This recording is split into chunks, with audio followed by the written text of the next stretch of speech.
The Mobile Malaria project was a 7,500 kilometre journey taking the very latest portable genetic sequencing technology into the field to sequence DNA from mosquitoes so that we can understand how genetics might be used in the fight against malaria. Because genetic data can tell us about which insecticides mosquito populations are resistant to, it holds great promise as a tool that can be used to gain insights into the spatial distribution of insecticide resistance. We're here at Jaguar Land Rover Special Vehicle Operations to finally see the car that will take us on our trip across Africa. We've added a few extra features in here. We fitted the car with Goodyear Wrangler tyres. You've got 2 awnings that come out. Jason's got this real drive for scientific excellence. I mean, he's got the lab stuff running from scratch in the last 3 months or so, and I think his perfectionism is really what's enabled the science of this trip to be as valuable as it is. So the journey started in Walvish Bay, and from there we travelled to Windhoek.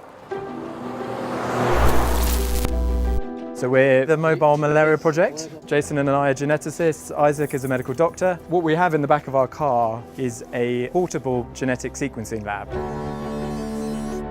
We started to try and use the mobile lab in lower resource settings. And we also managed to run the genetic sequencing machine for the first time in the back of the car.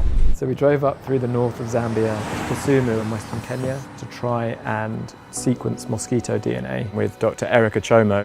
We drove to a village where we collected mosquitoes, and then some students from Eric's group, assisted by me, did the whole library preparation, so extracting DNA and preparing that DNA to run in the sequencer. There are some incredibly talented African scientists doing really important work across Africa, but they don't have the same exposure and opportunity to use the very latest technologies as we do in the UK. So being able to share our knowledge of these new technologies and to understand in much more detail how they could be used by African scientists in the field was a really important takeaway for me.